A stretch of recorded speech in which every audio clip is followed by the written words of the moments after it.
going on? What's up, brother? Good, man. How you doing? I'm good, man. Do I need to adjust my phone any? Yeah, that's perfect. How, Appreciate you for taking the time out for this. hey, my pleasure, man. Thank you for having me. How you been? Absolutely. Hey, man, you got the history, you got the knowledge, and we just want to pick your brain, and then whatever you can share Uh, with us, we're taking it. cool. Let's do it. Let's do it, man. But yeah, thank you for having me, man. You know, it ain't like I got something else to do right now. Exactly. So Nah, we might as well talk R&B, but right. just want to get started here. So obviously, a lot of people know, or a lot of people might not know, you guys, you and Tim started out under Dallas Austin. So take me through this. Your first time seeing Dallas work and realizing that's the level we need to get to. Like, what was that experience like? Man, it was crazy. Like, first of all, shout out to Dallas. Shout out to TK. Shout out to Tim Kelly. Um, it was crazy, man, because it was such a humbling moment, and Tim will know what I'm talking about. That first night, we walked in Dallas studio, and we sat in the studio, and he had just did a song on an artist named Tracy Spencer. A lot of guys, anybody younger than probably 30 don't know who Tracy Spencer is, but Right. very popular singer in the 90s. But he had just did this record on her that was so phenomenal. Like, it was just the sickest thing ever. And we was just sitting in the studio like, wow, this the big leagues right here. Mm. But that was the first night we met Dallas, when he like pressed play and just showed us. This is after we went through meeting him and playing him songs and stuff and all that, and that in itself was a story all on its own. But when we finally had a couple conversations and then began to sit in on the sessions, I'll never forget. I was sitting there when he was doing the track for Creep, and man, it was crazy because he's sitting there on the MPC doing the track, I'm like, wow, this is nothing. And he was like, yeah, and he was like, now this is 1990, yeah, it's 1993, and then Dallas was just sitting there like, yeah, man, it's gonna be a number one record. I already got what I'm about to write, and he just sat there and wrote it. That's what we always love about Dallas. He's 100% like, he writes everything as well, and that's the school we come from. We consider all of it the same thing: playing all the instruments, doing all the vocal production, all the vocal arrangements, writing all the lyrics, everything. Like, we that's how we always saw producing. And so to sit there and see him do it, it was crazy, man. Like, it was absolutely crazy. And for Yeah. and for where music was at that time, and that track that he did, and just the way he wrote it, like, you know, I personally have learned so much from Dallas, you know, being under him, like, as a writer, and just so many things, um, that I've taken with me, and I'm sure Tim has done the same thing too. Like, one thing specifically I learned from Dallas, he always make his verses as dope as his hooks. Mm. And Yep. he always makes his verses as memorable as the hooks, and like, that's something I always notice about his writing. Yep. So to sit up under him each day, um, and the artists that he was working with, like when we first signed with him, he had just signed on to do Hall and Oates, Lionel Richie, um, I mean, countless people besides, like TLC, Boyz. Man, he was. I mean, Mick Jagger was coming to his crib. Like, it was just crazy. Like, and I think people really sleep on Dallas these days, like, and Mhm. the things that he's done. And Dallas is that dude, man. And so much respect to him. But it was Yeah, man. amazing, being able to come in the game under a guy like him who was at the top of his game. So it was a wonderful experience, man. Very grateful for it. Yeah, Dallas is a one-man band. He can do it all. So you gotta Yeah, give him some respect for that. Absolutely. yeah. So, Don't sleep on Dallas. Don't sleep on his discography, man. Like, man.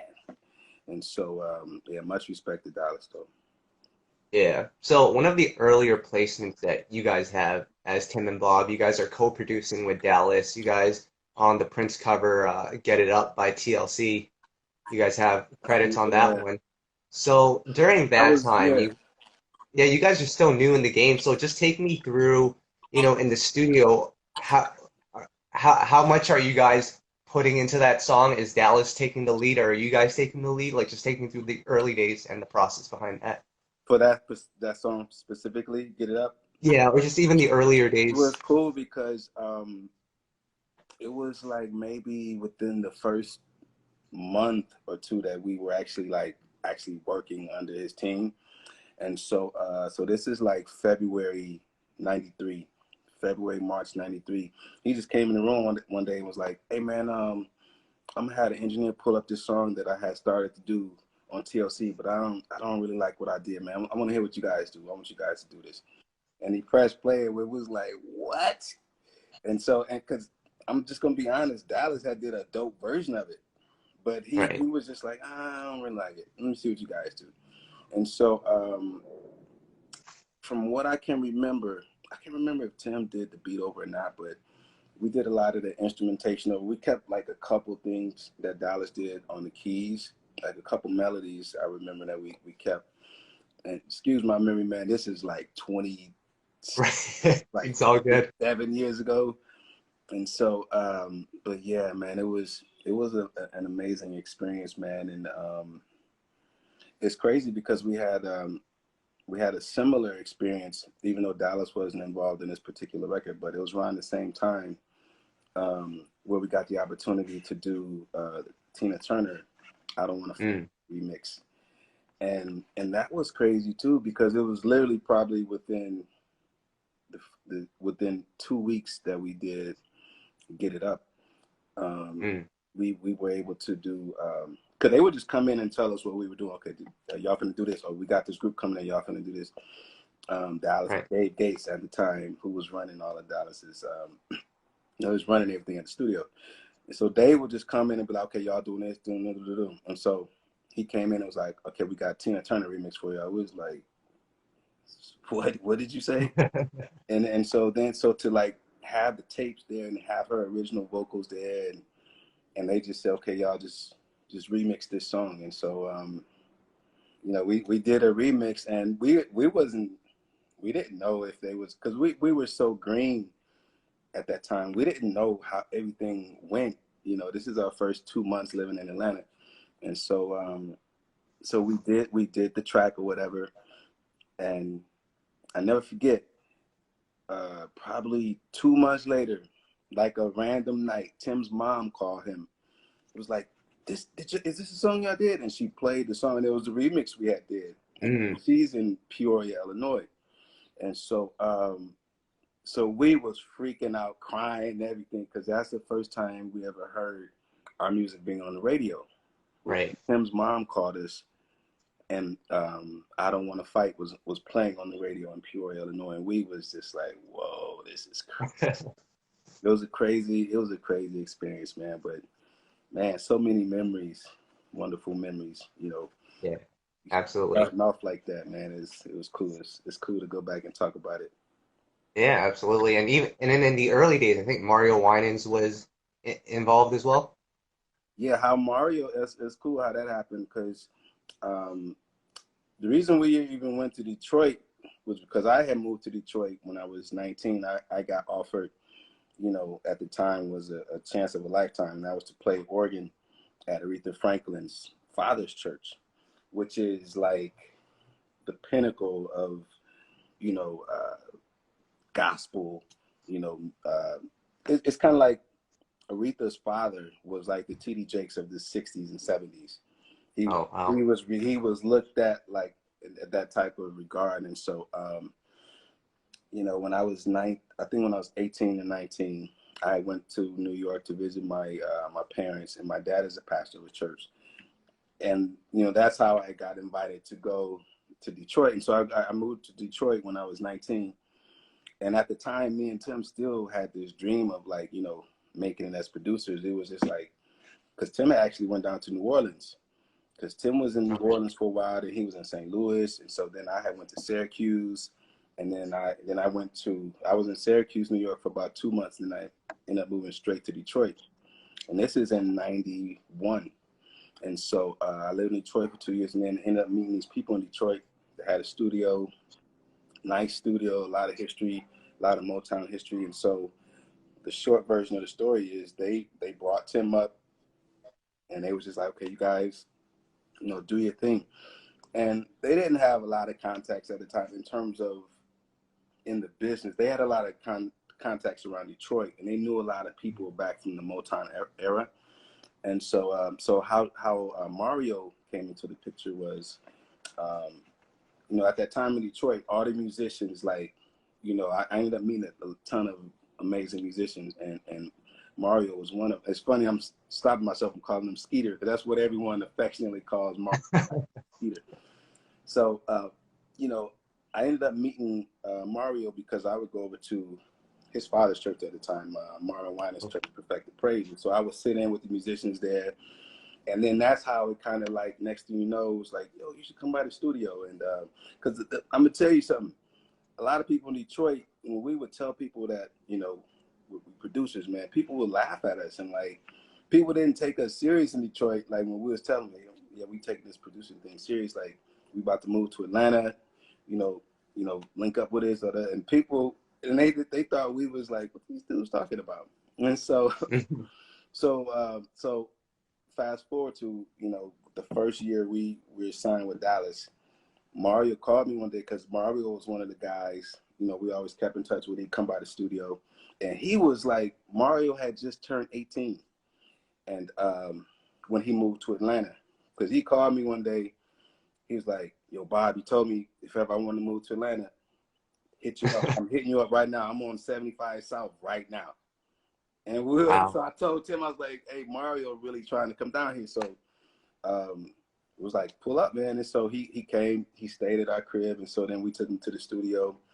And then Dallas was like, Dallas was listening to his music. And he was like, so Dallas pulled us to the side. It's like, okay, if you guys kind of take him under your wing, I'll sign him, as a producer, to his stable of producers. And he said, because Mario his tracks was so dope when he was 15. Right. So he was so young, but he always looked how he looked now. When Mario was 15, he looked like how he looked now.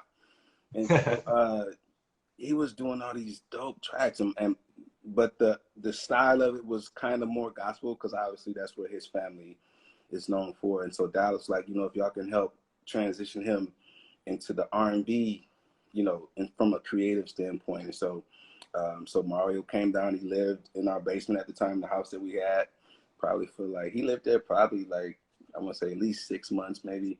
Then he ended up getting his own place from there, whatever. But yeah, that's how Mario came down to Atlanta.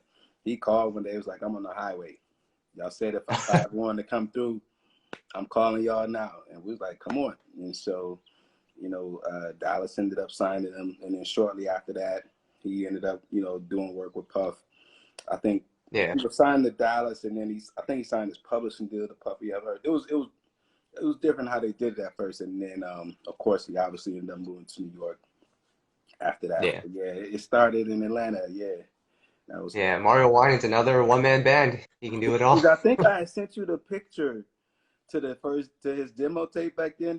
Yeah. Did I text you that Yeah. picture, right? Yeah, isn't that Yeah. crazy? Yeah. With that he had sent, and so yeah, man. Wow, that's crazy to even think about now. That's crazy. Yeah. And that was a long time ago. That was. And let's talk about this. Let's talk about your work on this Boys to Men second album here.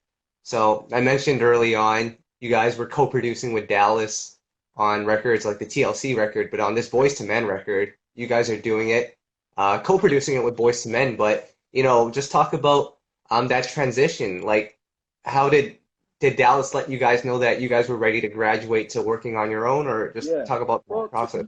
to be completely honest with you, um, we were he.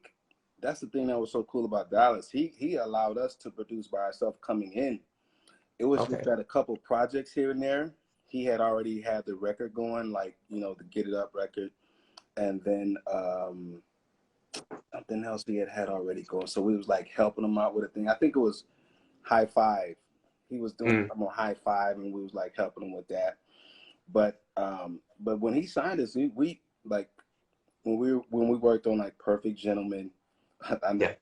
these is groups that straight '90s, like yeah, late '80s, but like it was Perfect Gentleman, and then we was doing who else? When we did the Tina Turner thing, that was just us produced by ourselves, Mm, um, which was early on, and then Another Bad Creation. That was, of course, that was in Dallas Family, but those records all were produced by us. And then, the same with Boyz Men. Well, the Boyz Men stuff was co-produced with Boyz Men. yeah.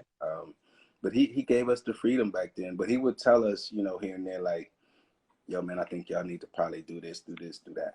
And he would definitely come in and like, we could tell from his reaction when he thought of the records when he would come in the room. Like if he come in and just and then just leave back out, like, okay, we gotta get a better reaction from him.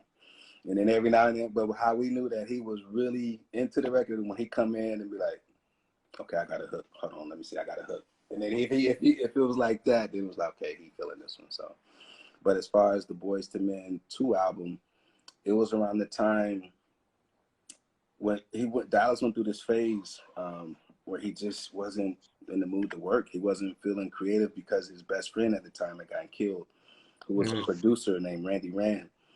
Actually, right like a month before we got there, the guy he was a established producer in his own right. He did a lot of stuff with Jam and Lewis, Randy Rand, but and that really messed Dallas up because they were about to be a production team. And mm. a month before we got there, he was killed in a motorcycle accident. So Dallas went through this phase where he just was like, I'm not really feeling being in this working right now. Right. And he would just give us all the projects. And, Boyz II Men, it was crazy because they called us and they said, oh, well, first, let me go back. First, we were working with Another Bad Creation and how that came about was, of course, through Dallas, but Kevin Wells, who at the time was managing a lot of artists and stuff in Atlanta. What's up, K Wells? And so Kevin Wells he's the guy that found Another Bad Creation and put them together with Mike Bivins and all that. And so Kevin worked for Dallas. So one day Kev came to us like, yo, man, y'all do some dope ballads, man. I gotta put y'all with the dudes. And we was like, who? He's like, Boyz II Men. We was like, man, don't play. Seriously, man. He's like, no, I got you. I got you. Trust me. So then like a week later, Kev was like, yeah, Wanye coming in town tomorrow. I'm gonna hook him up, with y'all. I want y'all to work with him on Another Bad Creation. And so we was like, what? Because ABC was killing it back then. Yeah. That first album with Aisha and My World and all that, they sold Hmm. like 3-4 million albums. Those little Yeah. kids was killing it, and Dallas had produced all of it. And so, anyway, that's how we first started working with Wanye, and we did like half of Another Bad Creation second album, and it Mm, was like in the middle of '93, towards the end of '93, and so so by this time we've gotten our feet more wet and everything, getting to meet a couple more executives here and there, and so after working with Wanye in Atlanta, Wanye was like, man, I got to get y'all up to Philly, man. And we was like, man, seriously, don't play, man. Seriously. We already was in awe of working with Wanye. This was right. the biggest group in the world at the time. And so we was already like, really like, man, this is crazy. We working with dude from Boyz II Men. So next thing you know, they flew us to Philly. And it was just supposed to be for like a few days. Like, yeah, come up, we bring you out for a week. Man, we was there for like a month. We was there for about a month to the point that Dave and Dallas was hitting us like, yeah, hey, y'all got to get back to Atlanta. Okay, y'all been there a month now. Okay, y'all got work back here. Y'all got to do. And so it was cool, man, to go up to Philly and really lock in with the guys, man. And they were such cool guys, man. Such cool guys, man. We had so much fun working on that first album because we went from like Philly, and then we would take a break, and then they would call us and be like, we flying y'all to Nevada. and they had rented this amazing studio up in the mountains in Reno, Nevada, and it was amazing, man. It was just one of those things. It was just absolutely amazing to be in this town up nestled up in the middle of the mountains. It's snowing. You know, we take Mm. a break and we will go down into the little village, and guys are riding around on horses. That's this part of Reno. Like everyone was riding around on horses, and all these people still know who Boyz II Men was and freaking out like, oh my God. And so to witness this from us, and this is two guys coming from Peoria, Illinois, a year before, and to witness we working on the biggest group in the world, and just to have this experience with them, it was amazing.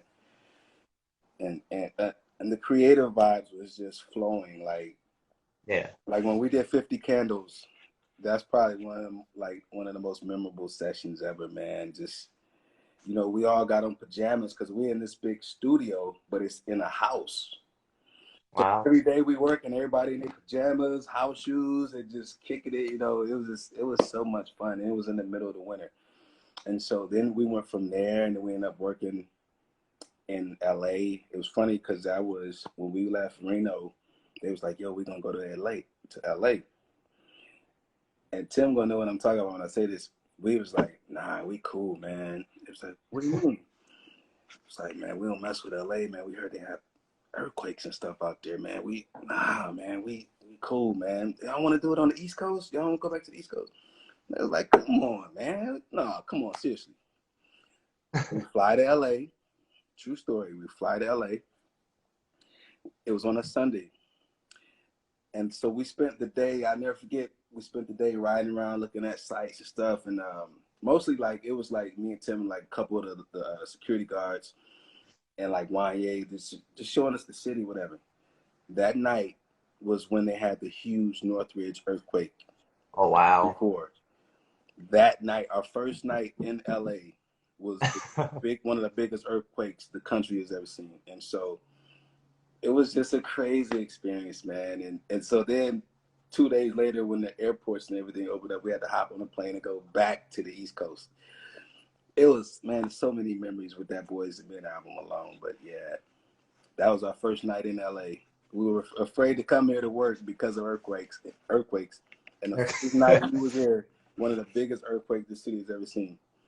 And so, That's yeah, crazy. it was crazy, man. But again, it's one of those things, man, the memories is just crazy, man. Wow. Yeah. Well, see, what I love about that album and a lot of albums that we're going to talk about later is that you have multiple placements on this album, but none of the songs sound alike. Like you guys had that versatility to do that. Was that the mindset to make it as versatile as possible? Yeah, it was like it's crazy because in terms of like all all like producers have, whether we realize or not, we have like this competitive thing.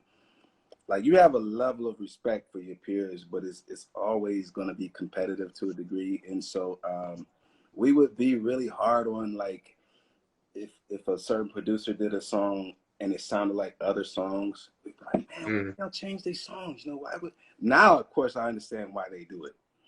But but back then it was like, nah, we didn't want nothing to sound alike.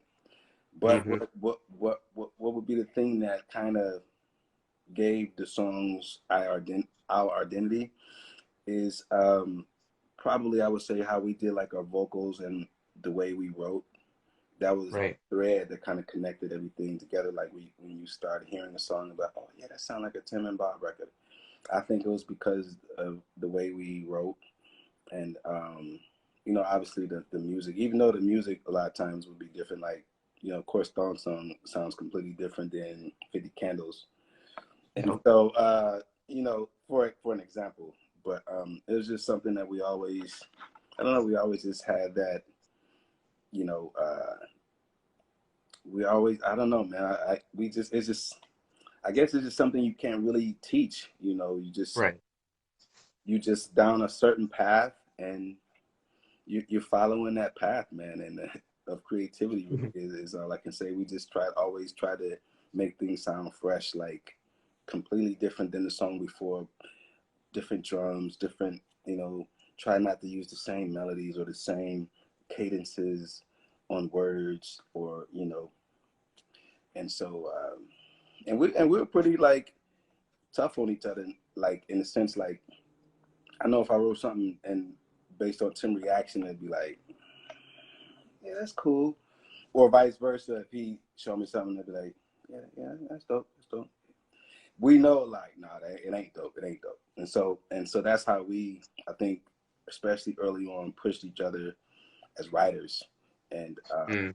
because we focus heavily on the writing aspect and not just the tracks. Like people probably would think that we all was just about the tracks, but we really were more about the writing, the vocal Yeah. arrangements, how the harmonies hit in the track, in the harmony, how the melody, like making sure the melody poke out just a little bit, and we learned that studying Jam and Lewis, of course.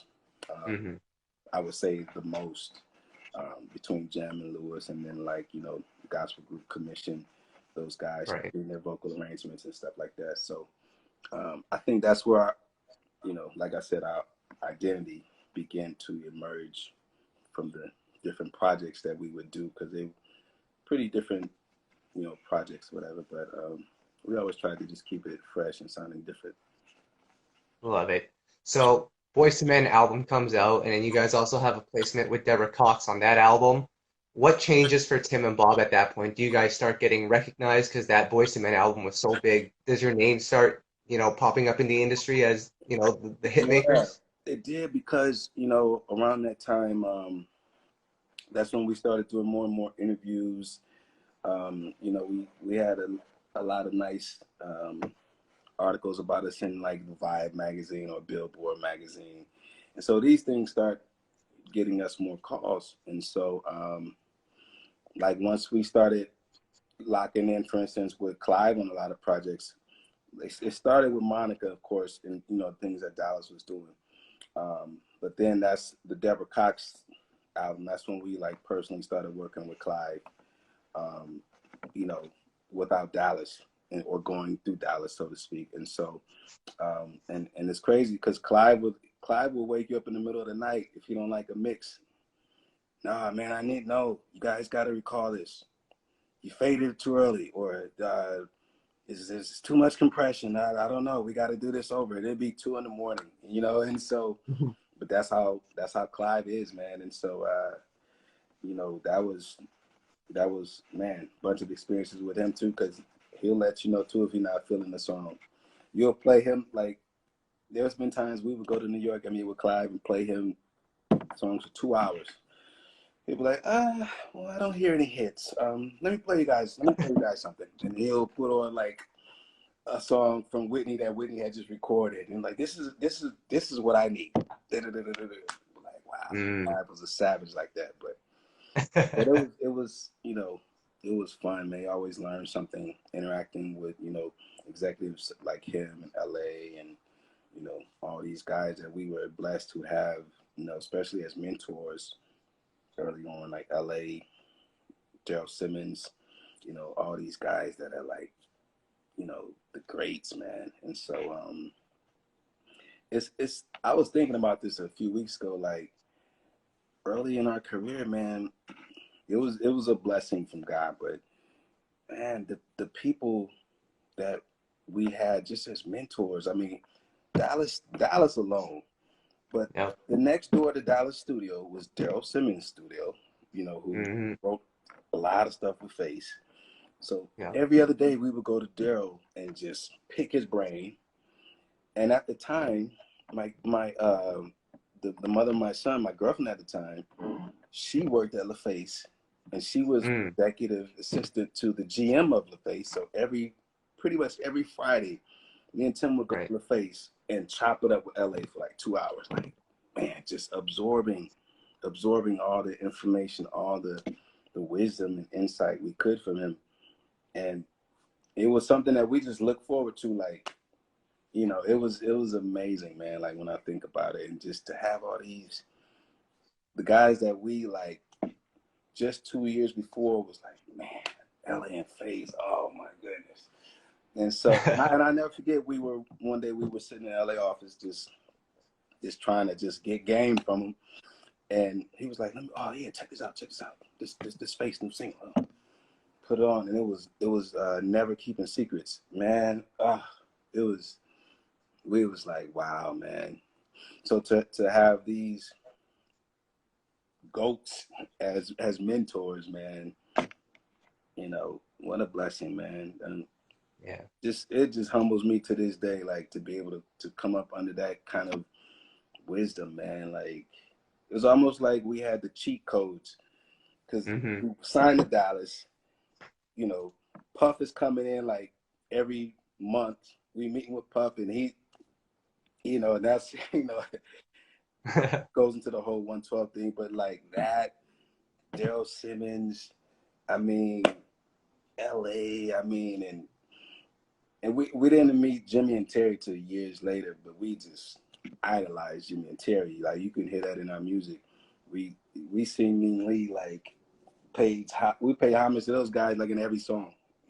Right. And so, but yeah, man, they had huge influence on us, man. But yeah, man, it was wonderful to have these guys that we could go to and like I said, pick their brains and everything and get some wisdom and Yeah. grateful. So then the next album that we see from you guys is Monica's debut. And man, I was just listening to that debut earlier. The record With You. Whew, Oh, when I'm with you, oh yeah, crazy. man, I think that'd be dope to come out right now, like the way it Yeah. sounds with the 808 kid in it and like that sample. I still don't know the sample that Tim used right there. That was a dope sample. See, Tim was doing something back then that people wasn't really doing. He was sampling and we were putting them in ballads. You didn't hear Hmm. people doing that. And so I gotta give it up. I don't think Tim get enough credit for that, like from people like because that was the thing that made our song sound different. You know, samples in a slow song, and this is in the '90s, Hmm. and so it was real innovative, and so that along with like the way we did melodies and where we pulled inspiration to get melodies. A lot of the music that we grew up on was top 40 music. Growing up Hmm. in Peoria, there wasn't no, here in LA, you can pull up 3 or 4 or 5 different urban stations at will, probably more than that. We didn't have urban stations where we grew up. All we had was top 40, like Casey Kasem, you know, that's what we grew up on, like the Eagles, Chicago, Kenny Loggins, you know what I mean? Carole King. Those are the type of songs that were available to us, not to be able to hear the urban music or unless you were, an album collector like, Tim, that's in his family, like everybody in Tim's family was collecting music. So they always had all the music. And so, Yeah. but unless you were like that, you see, I was a preacher kid. And we growing up, we didn't listen to secular music Right. in my house. And so so I all I had to go on was what was on the radio and what I listen to if I go to my friend's house. And so yeah, that's where we pull from, like the Carpenters, man, like all those beautiful, beautiful songs, man. And so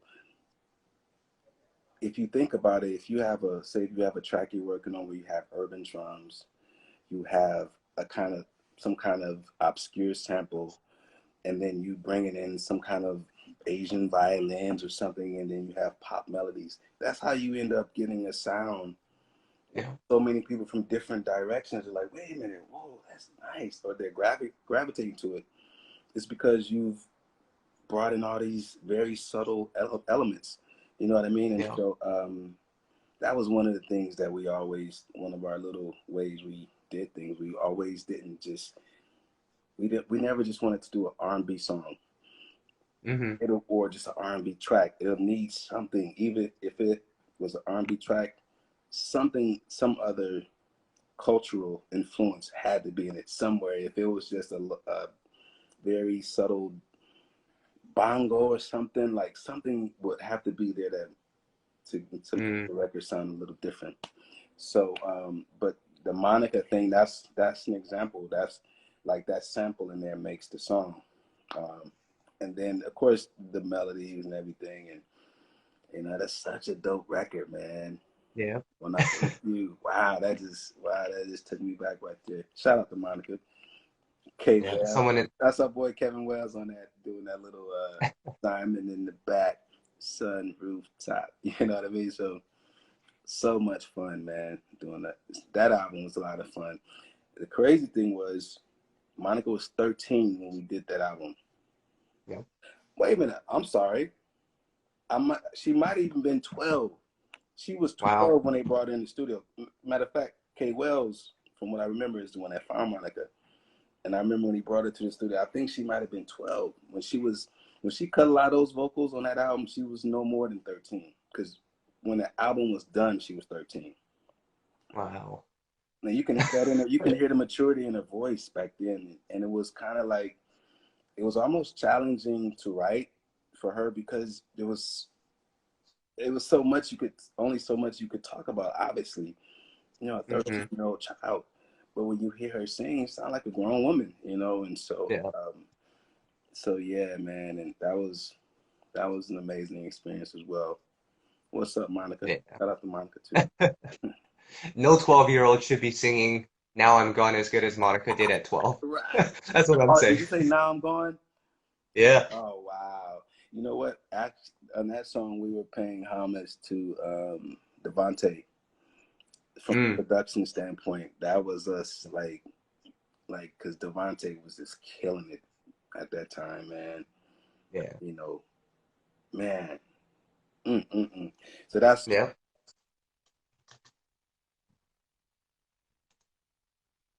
Oh, is Bob still there? Oh, uh, he's still there. hold on. Let me do one thing. I gotta get Cool. my charger. Hold on 1 second. No worry. Take your time. Hope you guys are enjoying this interview with Bob. A lot of history here. We're only in the beginning. There's a lot of other records we got to talk about. Shout out to Tim Kelly. I know you're in here as well. We love you, Tim. We got to get you on here soon. Oh, man. All right. Man, I didn't expect that to happen. Take Bear with me 1 second. your time.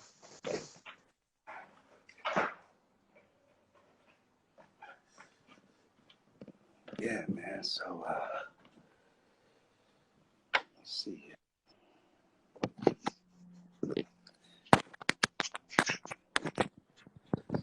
All right, there we go. Sorry, guys.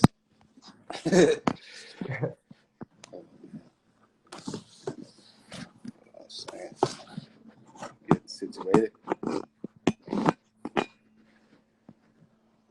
know how I'm gonna do this.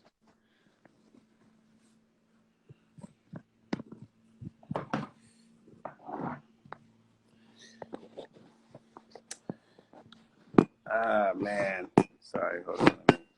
It's all good. I'm so sorry about this because I can't do it the other way. Hold on. Let me try something. Tell me if this don't work. All right. Now you're upside down. Ah, that ain't gonna work. All right. All right. Okay. Almost got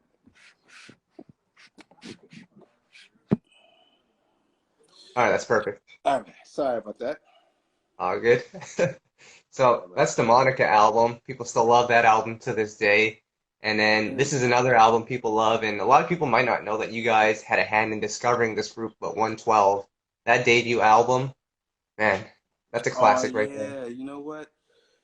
It was crazy because the guy that would come by the studio uh, at the time, his name is Courtney Seals, go by Bear. What's up, Bear? Um, he would come by the studio and he would. This is how it actually started. He would hear us complain in Dallas because by this time we were working on a lot of projects and things, but we weren't getting any singles. Hmm. And so we'd be like, D man, we ain't getting no singles, man. What's going on? And so it's funny because we would say the same thing to LA and to Daryl Simmons. And what LA would say to us is like, you know what, you guys are overproducing. Gotta simplify, man. Simplify your Wow. records. Simplify. He kept saying simplify. Daryl Simmons, the same thing. Man, you know what? Y'all music is too good. You can't be too good. And, you know, Wow. Daryl just raw. He's like, y'all music too good. Don't make it too good. Y'all making it too good. And so because we used to put tons of vocal arrangements and like, you know, Yeah. we always wanted to show our musician side and everything. And so, but at the end of the day, it needs to be about the record. It needs to be about the song. It doesn't need to be about how dope, you know, we can play some chords, whatever. And so anyway, we would go to Dallas like, man, what we need to do to get singles? Dallas would say, y'all need to get your own artists. That's how you're going to get some singles. Get your own artists. Y'all should put a group together. And then he leave out the room. So then one day, our boy Courtney Bear, dope. He was a dope barber at the time. And like now, he's a he's a power player now, executive in the business, Right. doing his thing. But Bear came in there and was like, hey man, so check this out, man. I know y'all probably don't believe me, but I know talent when I see it, man. Can I start bringing some guys in here? And we was like, yeah, let's do it, man. Come on, because he was already coming there cutting our hair. And was like, yeah, come on, let's do it. So one by one, he started bringing guys into the studio. And like, yeah, he's dope. Oh no, oh, that dude is dope. He got a dope falsetto. Yeah, man, we need to put him in the group. And so then we ended up with the four guys. Well, actually, it changed a little bit here and there, but it's interesting because like one of the guys that didn't go in 112 actually is one of the guys in Jagged Edge. Right. Wingo, yeah, Wingo and Q from 112. They've been best friends for years, going back since they were kids, and so Yeah. um, so yeah, Wingo used to come by the studio, and but yeah, that's how it started. And so then when we saw the four that we liked, that's when we started like I remember first started writing songs for them, and so we would write the songs, writing songs kind of later on Hmm. in the development. But we'd write a couple songs and then we would demo the song, and then of course it took some work, and they were really shy.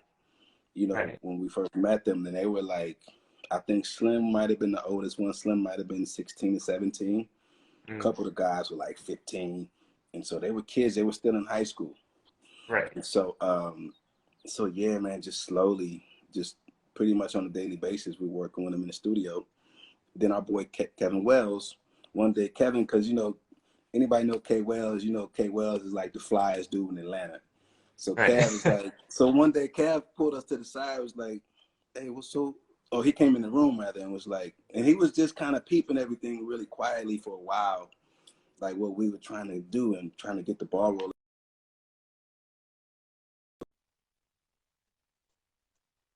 Man, y'all need to let me help y'all with this, man, because I can get these guys right.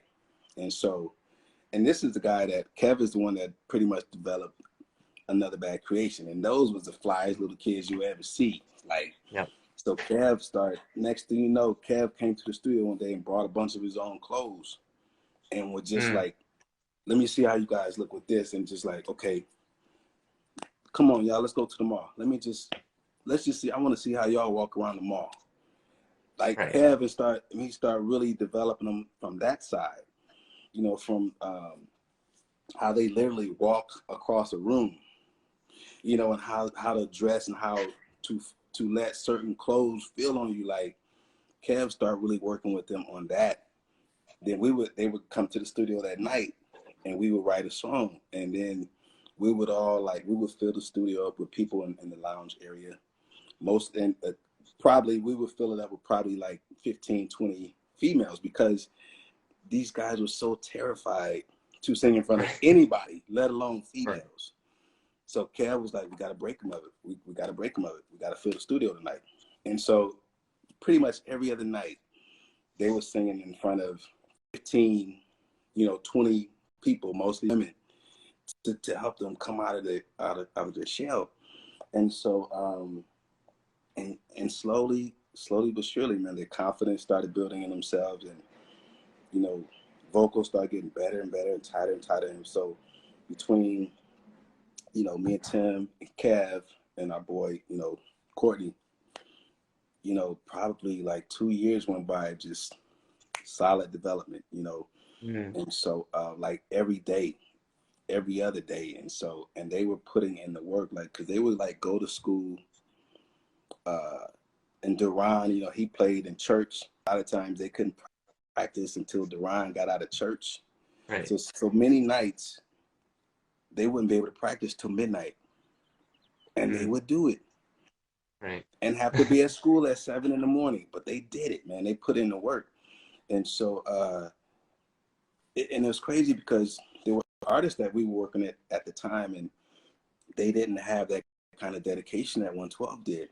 And that's why Mm. 112 succeeded, man, and were able to go on and do the amazing things they did, because they put the work in, man. Like, people Right. don't even understand, like, the work those guys put in, man. Like, many nights they didn't even go to, you know, had to go straight to school the next day, and they did it. They didn't complain one bit.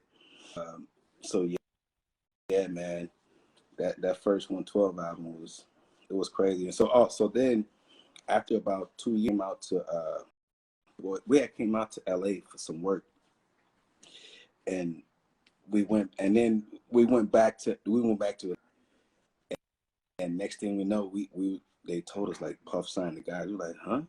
It's like Puff Mm. signed him. It was like, what? Because that actually, Randy Jackson, you know, from American Idol, Yep. he wanted to sign 112 because he was working at Columbia Records at the time, Mm. and so he wanted to sign the guys, and that's how we wanted it to be. But you know, things happen, and you know, it was meant to happen the way that it happened is the best way I can Right. put it. And we still ended up working on the first. We went up this like after all the political. It was like it was a little drama that had happened, you know, with the whole Bad Boy thing and them going to Bad Boy. And so because you know, Dallas, you know, along with us, you know, we wanted it to happen a different way, but you know what, we Right. all got past it. And so you know, we went up to New York and did the album, and it was we had a ball, man. We went up to New York for about and did the first album. And so, man, it was so many memories with that too. You know, it was funny. I remember the first when they were first decided on the single "Only You," Mm. Montel with a song like I'm using the same sample, Wow. and so so we called Puff like, "Hey, man, we got to go with a different single, man, because you know you use that low key. We really want to come see me to be the first. We really want to come see me to be the first single." And so Puff was like, "So Montel use that, you know?" It was like, yeah. And so he was like, "I don't care. I'm really happy. It's definitely the first single now." That's what Puff said. We was like, "Man, this dude is crazy." Hey, Yeah. he was right. He It was right. worked. Yep. And so, and needless to say, when the remix came out, it was game over. But Puff Right. called it, man. He called it. He was like, "So Montel got this the same." He said, that's definitely the first single now. Like, he Wow. thrives. Puff thrives off that type of stuff, man. So, so yeah, man, that was crazy. Hmm. That was And then pretty Come crazy. See Me, of course, ends up being a single. And, just take me through the early developments of 112. Like the 112 we know today, Slim is the lead singer. Was that always the case? Because 112 is one of those groups where every member can be a lead singer. They're all great vocally. You know what? It's interesting you said that because that was one of the, that was one of the things we would bump heads. We would bump heads with Puff on because we because like you just said, they have four lead singers, which is Yeah. rare in Yeah. groups, you know, and so and each of those guys can actually sing. And Yeah. so when we were doing the songs, we tried to balance that. Like, okay, Slim, We gonna have Mike lead this one. Okay, we're gonna get Deron to do this. Boom, boom, boom.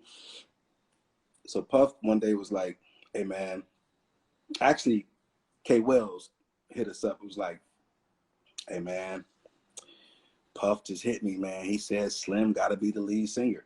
We were like, Mm. "What?" We was like, "Huh?" He's like, "No, Puff said Slim is the lead singer of the group. Period."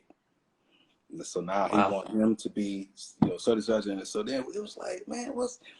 But now, of course, now I understand, and because he was stressing the importance of every group has to have a lead singer. That Right. was his theory, which is pretty dead on. And Sure. so, Yeah.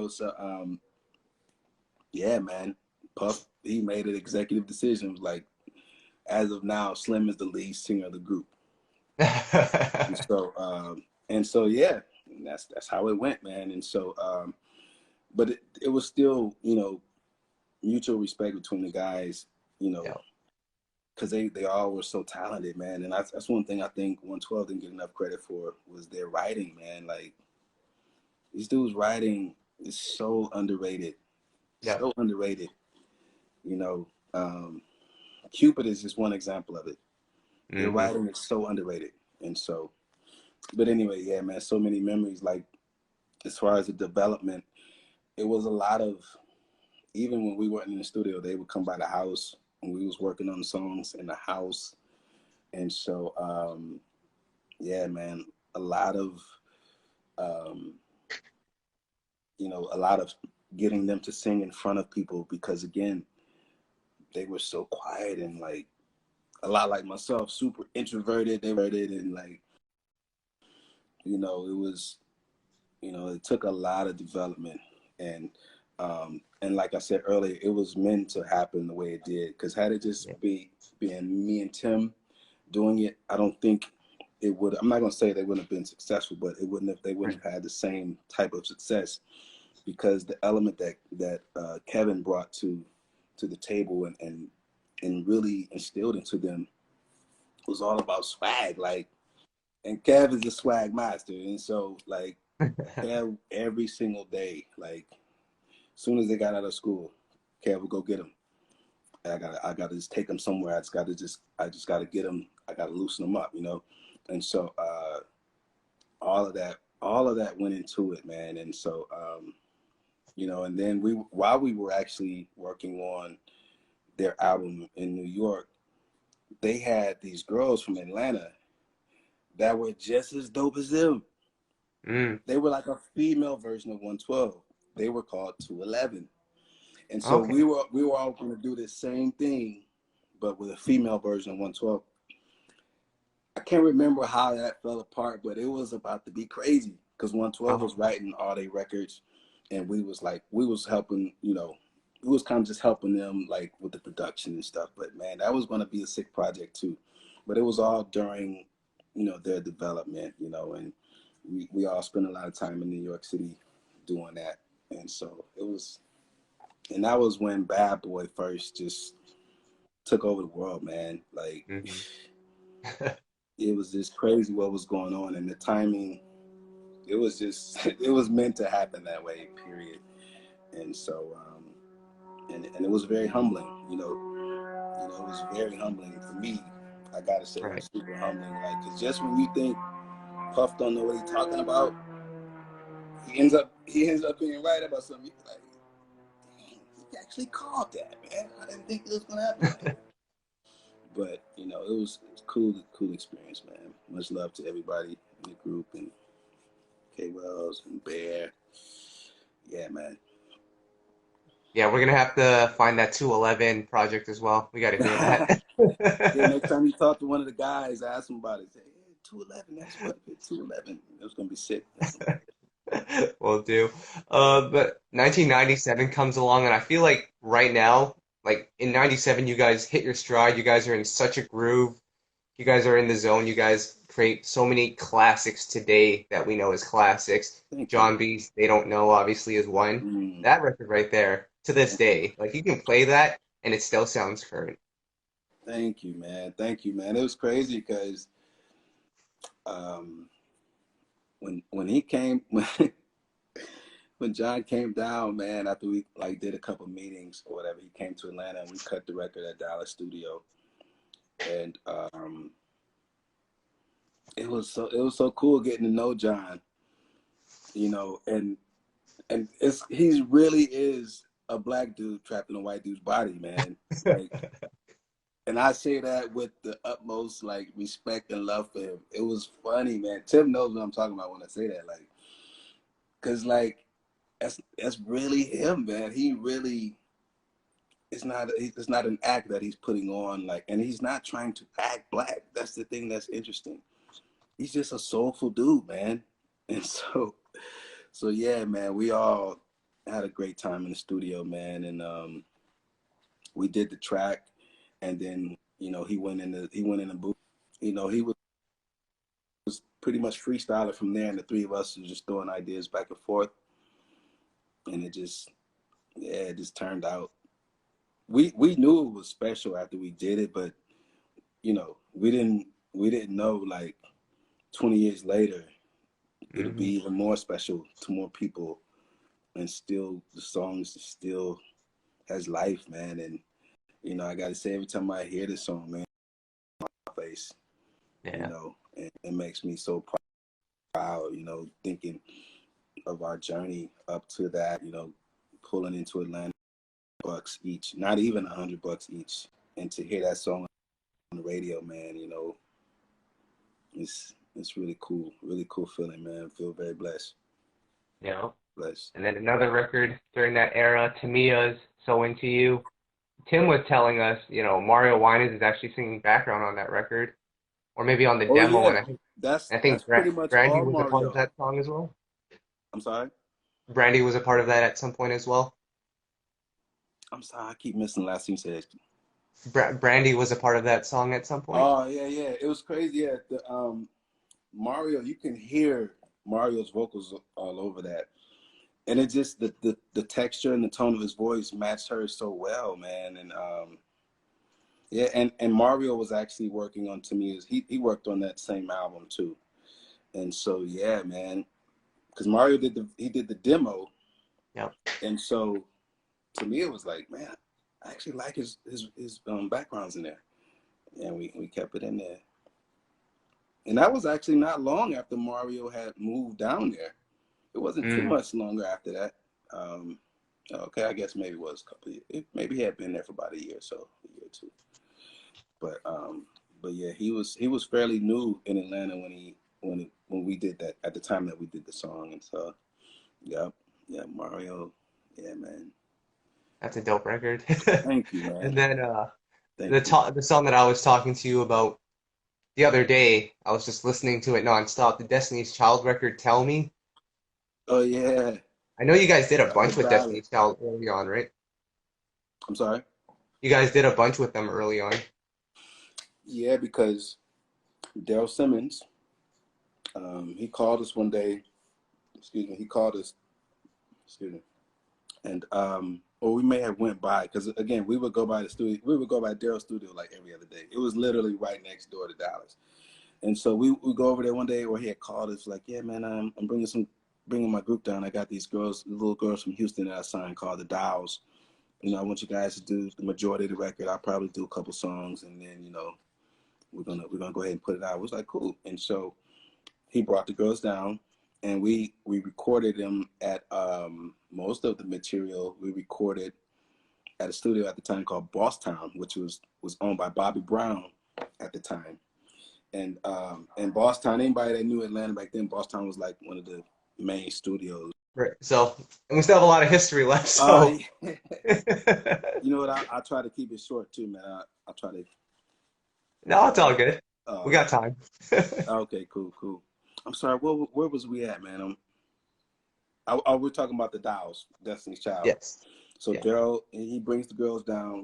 We recorded them at Bobby Brown's studio, Boss Town Studios, and at the time we were doing a lot of business with an executive named Kim Burse, and she was like powerful female executive at the time. And so the reason why I brought up her name is this, because after we cut all those songs on Destiny's Child, this is And this is over the course of like maybe several months. I would say probably 3 or 4 months of them coming to Atlanta, go back to Houston. They a couple times they came out here. We worked out here in LA. And so, but then one day Daryl calls us. He was like, "Hey man, so I'm letting the girls go because I can't deal with Matthew no more, doing Beyonce's dad." And Yeah. yeah, man. So if y'all want to do something with the girls, y'all welcome them. I'm just not doing. I don't have nothing to do with them. So just y'all can use the songs if y'all want. And he was just like, he was just done. It was like, whoa. So then shortly after, Matthew called us and left us a voicemail. Like, guys, man, we have nothing, man. Daryl let the girls go. I've already quit my job. I don't know what we're gonna do. Any way you guys can help us, and we would appreciate it. If you could help us, get our music out or set up some meetings or whatever. So we first we called Randy, and then we did we call Randy?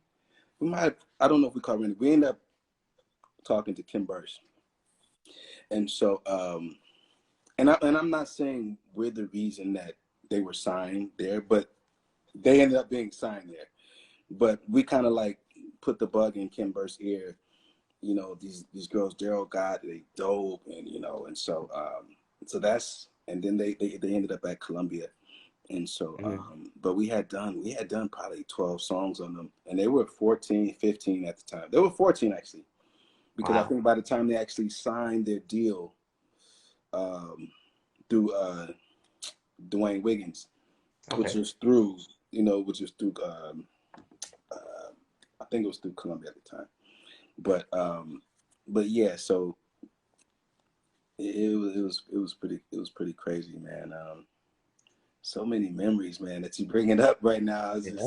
just it's things that I don't think about often. I think about them, but like specific things. But that's one of them, man. It was, and Beyonce was, the way she sings now. She sung like that at 14. Like Mm. we have the proof. You know, amazing vocals, man, and she always wanted to know producer type stuff. Like, how did you guys get the harmony to balance like that? Which notes should be lower than other notes in the harmonies? Because there's four different notes. Which notes do you guys usually have as the Mm. lead note? Do you have other notes at the same level as the melody? Do you always have the like? She would ask very specific questions at 14. Like, how do you blend? How do you guys usually do your blends on the harmonies? Like, we're like, you're gonna be a producer one day. You're asking producer questions. Like, wow. And so she, like, all the other girls would be asleep. She liked to sit there in the mix, watch the mix while the mix is going on and everything. And so it doesn't surprise me one bit that she's achieved the level of success that she's achieved. And so because she's been putting in the work, and Yeah. they were putting in the work before we, worked with them. But she was 14 at that time. Yeah. So man, it was amazing, man. And so obviously so proud of her. And it was crazy because the last time I saw her, I ran into her at church out here. This was like years ago. I ran into her at Bishop Noel Jones's church, and I didn't see her. She recognized me. She had on a baseball cap, and you would not have known this was Beyonce. And Right. so, and Crazy in Love, I think, had just came out and just killed it. But she was like super low key in the church, her mom. But I was outside walking to my car, and she got out, and we hugged and talked for a second. But that's the last time I think I spoke with her. That was years ago. But yeah, man, a lot of That's memories dope. there too. A lot of memories there too, man. Yeah, we got to hear those unreleased Tim and Bob Destiny's Child's records, man. You know what? You know who I think has them? I think Tim has. You should get with Tim on that. I think Tim actually has them. Because we went through this. I don't know if I told you last interview that we went through this thing where we lost all of our music. Wow. Because we kept. This is before hard drives and all that. We kept all of our dats in this big bag that Tim carried around, like when we travel and stuff. Right. And we had just came back from a trip, man, and Tim accidentally left his bag on the one of the trolleys at the airport. Man, we Oh, was crying and everything. Like we was, man, we was messed up.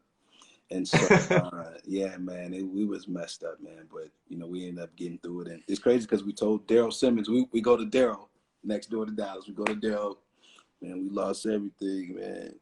We lost all our music, man. Man, Daryl looked at us and was like, "You, do y'all think I'm gonna be? Wait a minute, y'all think I'm gonna feel sorry for you guys right now? As talented as you dudes are, y'all think I'm gonna feel sorry for y'all right now?"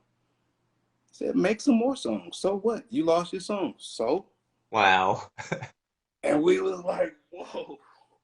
Like he talked grown man talk to us like, Wow. y'all lost your music. So y'all gonna sit here and pout about it? Or y'all just gonna go make some more music? I would Wow. go make some more music. And we did. And shortly after that, if I'm not mistaken, shortly after that was when They Don't Know. Like I think that was the next big thing that happened with us was They Don't Know after that conversation with Daryl. Nice. It's That's crazy, crazy. man. Like crazy, so many crazy little things, man. But because when I say that messed us up, that messed us up, man. When we lost, we lost all that music, hundreds of songs, man. And so, but we started over, we started over. Nice. And then during this time period, you guys go on, you guys produce so many different projects. I think you guys are working on Bobby Brown at that time as well. Right, Uh, yeah. and then, you guys have Every man, you naming stuff. Wow, you naming stuff. talk about that Bobby Brown album, man. It was crazy because this was right around 90, like the late 90s, like 97, 98, somewhere around there. Yep. And, obviously, we were huge fans of his. And so, I think Bobby is one of the most misunderstood people in the industry, man. I don't think people really understand him. Like we were able to get an understanding of who he is and how he operates. But it was crazy working with him at first because the first 2 days he didn't even show up to the session. He Wow. didn't even show up, man. And so, because it would be like, yeah, y'all starting at 3. So we in the studio and it's like 8 o'clock and we're like, hey, is he coming? Hold on, man. Let me go get him. So then by like midnight, it was like, hey guys, sorry, man, he's not gonna make it tonight, man. So yeah, tomorrow at 3, man. Tomorrow at 3. So then the next day, it's 8 o'clock again. He still ain't there, and we like, okay. And shit, he didn't show up, right? So then the third day was like, nah, we cool, man. We're not. So the next day we didn't show up, and then that's when he called us. Hey man, hey, I'm at the studio, man. We're just like, we've been waiting on you the last 3 days, bro. So then Mm, that's when we finally had like, we were able to like have, mutual respect for each other in terms of respecting each other's time and stuff. So from there, it wasn't a problem. But like the first couple of days, he didn't show up. But after that, man, he was just, man, he was totally receptive and, you know, um, receptive to our ideas. And I think we did 3 of the best songs we've ever done in our career on him. Forever, Been Around the World. And it's crazy. We actually ended up doing Been Around the World on Usher. oh, wow. And it never got released though, but yeah, we ended up doing that on Usher, and because Usher loved that record. Right. But yeah, man, working with Bobby Brown, that was an amazing experience too. Yeah. Awesome Is experience. that Usher record one of the ones that Tim lost? You know what? He may have that one. Tim? Tim should, because Tim has everything. He keeps everything. Tim Yeah, should have that. right. The only one I have is that My Way, when we did a song, because I remember I Yep. told you I think we did Yep, you told about, me that. Yep. yeah, I have My Way, but I don't have Been Around the World, man. But that was a beautiful song, man. Those 3 of my favorite songs that we've ever done. Like I gotta say, uh, Nice. Been Around the World, Forever, yeah, man, great stuff, great stuff. Yeah.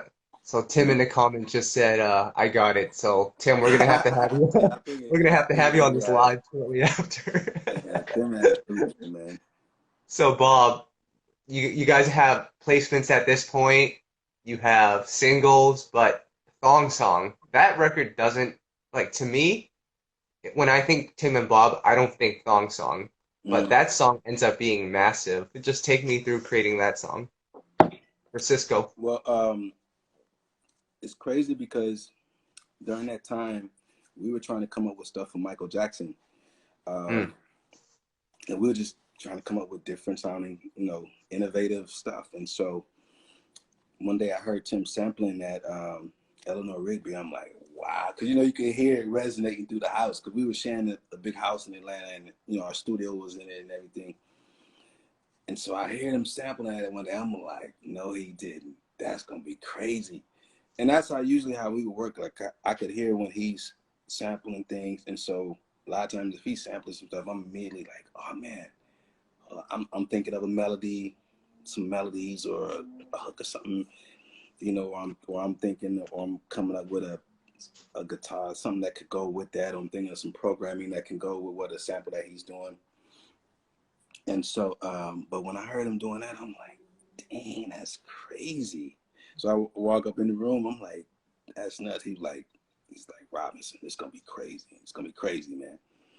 And so, so then we ended up having a meeting with, because we had been talking to Cisco's manager at the time. His name is Kenneth Creer, and Kenneth Creer had always told us, man, when I get in the music business, I'm gonna be calling y'all, because he was a sports agent, but he mm. transitioned into the music business. So sure enough, he called us like, hey man, I got a project for y'all, Cisco, man. Need joints, man. Need some joints. And actually, Dong Song wasn't supposed to. Wasn't supposed to even go to Cisco, man. Mm. Um, I think that's something that Tim accidentally like put on the records that were sent to Cisco. That's how I remember it happening. And so next thing you know, Cisco's like, yeah, I want to mess with that one. And we was like, really? And we were like, oh man, that's for Mike. Oh my goodness, man, that's the joint we was gonna send Mike. It was like we just didn't. I don't think anybody on the label. I don't think no one, was able to see how huge that song was going to be, because number one, it barely made the album. Mm. Like it was like, of course, the song was dope, super dope song, right? And so, but it was so different than the rest of his album Yeah. that it was like it wasn't gonna. So anyway, how the process was. Um, my son, I had a my son was a year old at the time, so I was in Atlanta spending time with my son, on our downtime. And Tim, I think Tim was already in LA, and he was like, "Hey man, we starting with Cisco tonight." I was like, "Oh man," because it was like in the middle of the day in Atlanta, and so it was too late for me to get out that night. I was like, "Oh cool, I'm gonna get on the first thing in the morning." And so when I got there, they had the hook, and I think I might have said this in our last interview, like it was and a couple of things we wasn't on the same page with Cisco. And so like for instance, Thong Song, I'll be honest, we hated the name. Like it was like, I'm gonna call that because this was in a time where they were rough on censorship, man. And this is when they first started putting the parental advisory stickers on the CDs. Hmm. This was when all that first really popped off. And so we always tried to write songs that, like I mentioned Tim's mother earlier, like every song we would do, that would be the first person Tim called. Hey mom, check this out. He would send the songs to his mom. She was like our biggest fan. And so like we, we took pride in the lyrical content of what we would be doing. And so and we never wrote like suggestive songs like that. Right. And so we was just like, Dong Song? You wanna call it Dong Song? That's such a weird name. Like we was hating on the name. I ain't gonna lie. Like it was like, man, the melodies is dope, but man, Dong Song, are you sure? We was totally resisting it, and so, but it was obviously it was growing us, and the track was so dope, and the arrangements and everything was so dope. So when I got there, they had the hook going, and so when I heard the hook, I was like, wow, that's dope. And then one thing that I love that we were all on the same page was repeating the same verse over. Right. You know, that's just like, I gotta say, I think that's the dopest thing of the song is that the verse repeats like that. Yeah. You know, a la Eurythmics. You know what I mean? And so, you know, next thing you know, from there, I think because the song was done in like 2 days, like by the second or third day in the studio, like all the vocals were done and all that. And so then, even then, after going back, the label hearing and everything, was like, okay, this is cool. The dope song is different, different and everything. But man, it's so, it's hot. You know what we're gonna do? We're gonna put it on the we're gonna put it on his European album Mm. as an additional, a bonus track. Like that's to the extent of what it was supposed to be. It was supposed to go on his European album Mm. Right. just as a bonus track, or his US album, but just as a bonus track because it was so different than his Right. other songs. And so, but next thing you know, the DJs, and this was right as they had just shot Cisco's video for his first single. Because I'll never forget when they called us like, they got to stop the first single. All these DJs are forcing it to be his next single. Mm. So the label was forced to stop his single in the middle and like go to Thong Song. And Right. so, yeah, that was, I gotta say, the DJs were the ones that made that happen. A collective group of, you know, the different DJs around the country. And so that's that's how it went, man. And it was crazy, man. And it was crazy because we just did a documentary with Vice on Thong Song. It's probably going to be delayed now because of everything going on, but Yeah. um, it's all about Thong Song, and I'm sure Tim goes into it as well. But I speak on like all the drama that happened after Thong Song because it was so much. It'll take up the next 2 hours that what happened, man. But it was like, it was crazy. And then it was this thing where Cisco never would mention our name when he was winning all the awards. And, you know, as a Mm. producer, that's what you thrive off of. Yeah. That's what brings you more work is, yo, I want to shout out to Tim and Bob. They did my record. You know, shout out to Dallas Austin. That's how, you know, we get work, you know. Yeah. That's one of the main ways is by word of mouth. And so, yeah, man, he refused to say our names. And we was like, is this because we originally didn't like the name Thong Song? What is it? But it's cool though, man. But yeah, man, a lot of that crazy because the song was in litigation for like 3 years. Wow. It was crazy because come to find out, a lot of ideas Cisco brought to the studio weren't his ideas; they were his cousin's ideas. Oh, But wow. he never said that when we did like the splits and everything. He never disclosed that to us. And he also never disclosed to us that he didn't take care of the Living La Vida Loca sample. Because that's another thing Cisco was like, yeah, you Hmm. know, I got a relationship with Desmond Child. Yeah, we good on that. Man, we Wow. wasn't good. We was not good.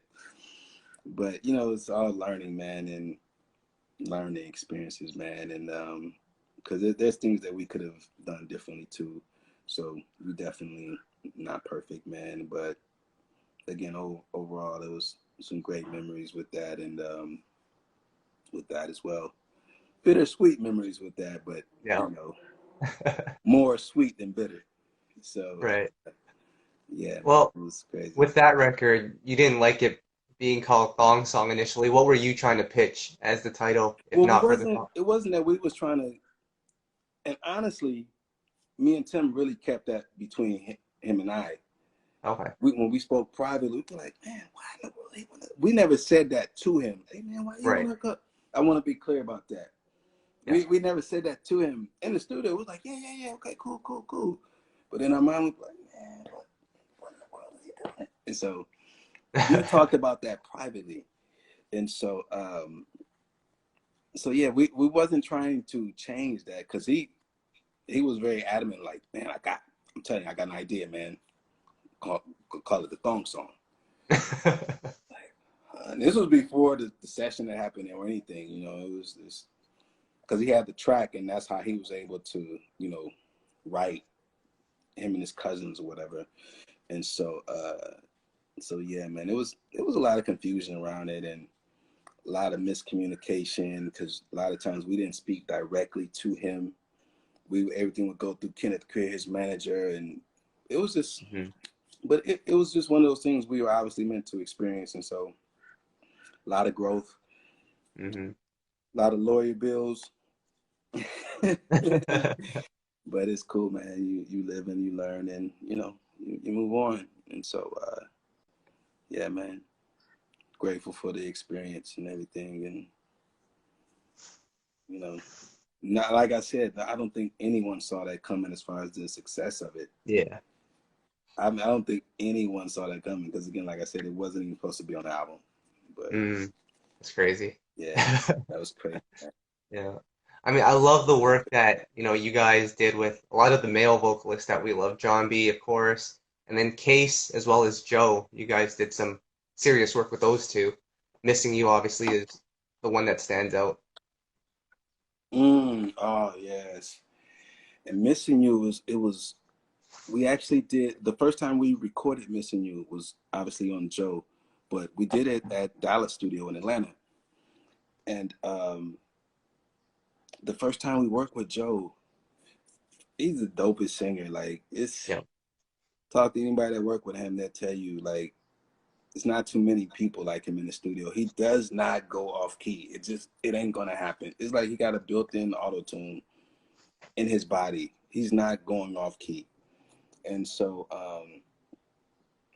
so yeah, when we did that song, it was crazy because his manager at the time, Kadar Massenberg, super powerful, you know, legend, you know, executive in the game. Um, this, what his exact words is, man, radio will never play that record, man. And we were some sensitive dudes back then. We was like, what? Are you crazy? Like, we like I said, man, like I think we took things a lot more personally back then, because we were so, I don't know, and your songs were like your children, man. And so we took a lot of stuff personal back then. And so but Kadar was like, nah, man, radio ain't gonna play that record, man. We ain't Wow. it's dope, but radio ain't gonna play it. And he left it at that. So we was out here in LA, in the studio, and I don't even know what we were in the studio for. But me and Tim, just us, were in the room. We just going through some songs we had did, and we were listening to Missing You. Out of nowhere, this guy knocks on our studio door. It's like, yo, man. It was a guy named JoJo Brim. It's like, yo, man, I work for Def Jam. What was that joint y'all played before this one, man? And then Tim went back and said, oh, yeah, this one. And he played it. He said, is Joe using that? It was like, nah, Joe ain't using it. Because mind you, just before that, a month before, Kadar Massenberg told us, nah, we cool on that. Radio ain't gonna play that record. So it was like, nah, it's free. You know, it's you know, you can have it. He's like, hold on. He got on the phone. By that night, he was like, I want that record. We can start paperwork tomorrow. Case is Hmm. cutting that record. Yeah. Like, and JoJo, if you know JoJo, he's like, and sure enough, JoJo got the ball rolling immediately. And so the next thing you know, we get a call from Kadar Massenberg. Like, this was like, you know, a few weeks after that the word got around that Case had cut this dope record called Miss You. Nah, Right. man, hold on, what y'all doing? No, we still want the record, man. It's like, huh? You just said, nah, man, I didn't say we wasn't using it. I just said radio ain't gonna play it. It was Mm, a big mess.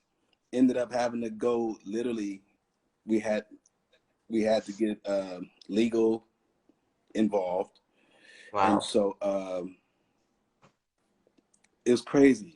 Leora gets involved, everybody gets involved. And so the settlement ended up being, Case can release it in the States. He can't release it abroad. Joe can release it abroad. He can't release it in the States. So Joe released it in the UK. And it went number one. Joe's Right. version went number one. And obviously Case version went number one here. So yeah, man. So there's two versions of it. A lot of people don't know that. Right. Joe's version is out too. Um, but yeah, man. But obviously, if you're talking singers, most people will say you don't find too many better singers than Joe. Right. But everyone that hears Joe's version and hears Case, they prefer Case's version. Mm-hmm. You know, his performance, man, it was amazing performance on that song, man. And so that was the story behind Missing You. And so yeah, man, it was a lot of drama associated with that one too. I You want think to think about it. I think with that song, what stands out from Case is at the end when he's like he ad-libs, "I can't sing no more." Like that's just the passion in his Hey, voice on that he record. really was hoarse too. Right. Because he was singing his soul out that night. And he had reached his peak. That's when he was Right. like, I can't sing no more. He was really done because he probably had did a 10 passes just ad libs. Mm. And that's why he was like, I can't sing no more. And we kept it. Yeah, man. We cut that record out here. And it was a lot of fun working with Case, man. We had so much fun working with him, man. I think we did half of that album.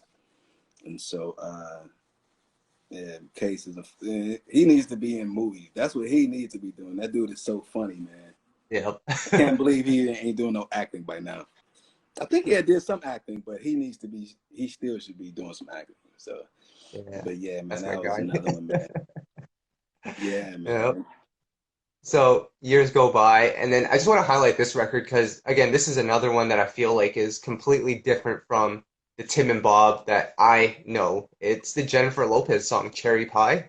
Oh That's completely different yes, than what I know. yes, that was different. Huh? Yeah. So, Cherry Pie. First of all, shout out um to our boy Corey Rooney for bringing Hmm. us in on that Jennifer project.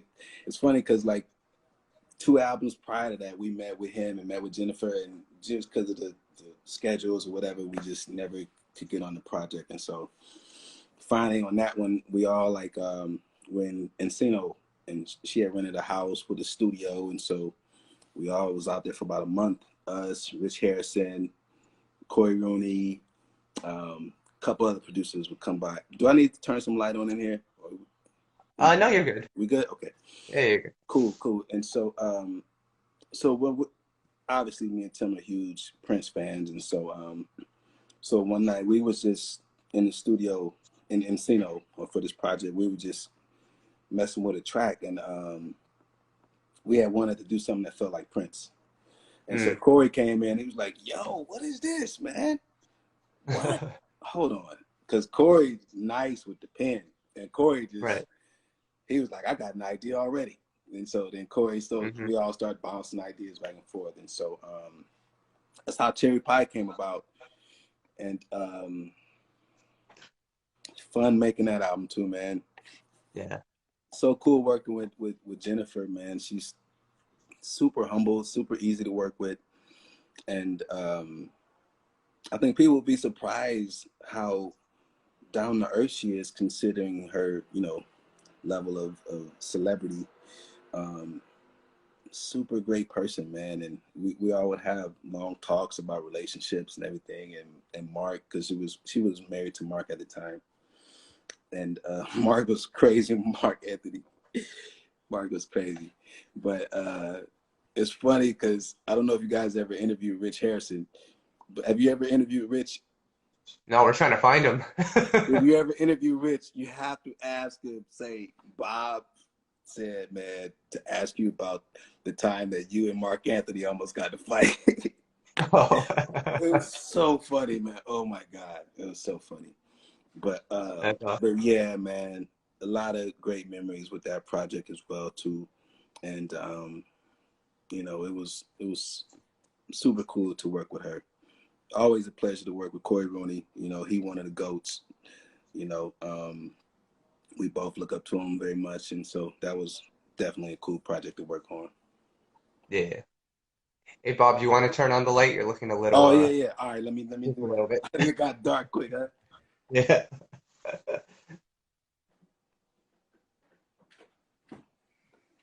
Tim, you got to get us in contact with Rich. We've been trying to find him. Try to get him on here as well.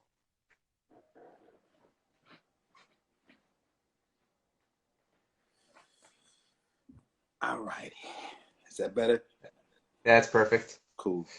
So, I mean, we can spend the next 3 hours talking about Bobby V's discography and the work that you guys did together. Oh But wow. before we do that, though, that sound that you guys created with Bobby, it was like an Asian influenced R&B. Like that sound went on for you guys to be this thing for the next couple of years. You guys just killed it with every record you did. But I think what was interesting about that sound, as well as the work that you did with Bobby, is it kind of introduced you guys to a new generation of R&B fans. It Yeah. was that younger crowd. Just talk about some of the work that you guys did together, and maybe even that sound in particular. It's crazy, man, because a lot of people, and I'm sure Tim get texts like this too. A lot of people will text me, be like, basically saying like, "Man, I didn't know you guys did anything before Bobby V. Right. Wow, I just seeing that you did this, you did this, you did this." And so it's cool though, man. And with Bobby, it started because we had worked with him when he was a Mister, Yeah. and it was their second album, and I'm telling you, that album was so sick. It didn't get released, but that was going to be a sick album. It was like unofficially Bobby's first album, and so Right. but that because you hear the vibe, like if you heard the songs are so dope. And so so Tim had called me one day. I was actually in Miami. um I was in Miami working, because a lot of times, we would work on different things, and like just to keep the ball rolling, we work on projects at the same time. So I was in Miami working on a project, and Tim called me. He's like, "Hey man, hey little Bobby out here," because we call him Little Bobby. "Hey little Bobby out here, man, because I'm about to go and do a couple of joints on him. He really trying to do something." I was like, "Cool, cool. Let me send it to me once you guys do something." And the next day, Tim sent me one of the ballads. Is one of my favorite ones on there. One Girl to Love. Nope, not One Go to Love. I think it was I Never want you to Leave know You. me. I think it was Never Leave You. Okay. Yeah. He sent me that, and I was like, "Oh my goodness, this is about to be crazy." It was one of the ballads on Yeah. the album that he sent me. I think it was Never Leave You, and I was like, "Oh my goodness!" And I think I might have had the hook on it or something, Yeah. but the track was done. I was like, "Dang!" So when I got back, they had did a couple ideas, but that's when we like went in the studio and like really went full throttle, and just like Bobby's. If you add up all the days, his first album was done in 2 weeks, mate, Wow. if that. Mm, We was doing like two joints a day, like because the album was done pretty much before Luda came in the picture. right. And so we took his, and first of all, let me answer your question, because you said how did that sound come about? Yeah. And Tim had hit me one. Tim had he had texted me, or I had seen him at the house or something, and seen him at his crib because we were living in LA by this time. And he was like, "Man, I just sampled something so crazy from Last Samurai, the movie Last Samurai, Tom Cruise." Oh man, it's sweet. And then he was just like going through the path and showing me the samples. I was like, "Oh my goodness, man, wow!" Because you could just hear it, like Yeah. when you press a pad and it got a certain sample, and you can already hear what it's going to be, you know.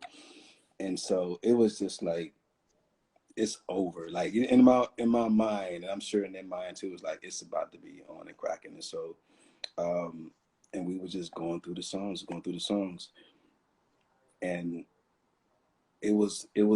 it kind of like that Asian theme was just it just kept sticking. Let's find a way to keep that theme going through the record, through all the Yeah. songs, even if it's a certain way a sound is played on the keyboard. Like you can do certain things, you can manipulate the modulation wheel to do certain things to make it Right.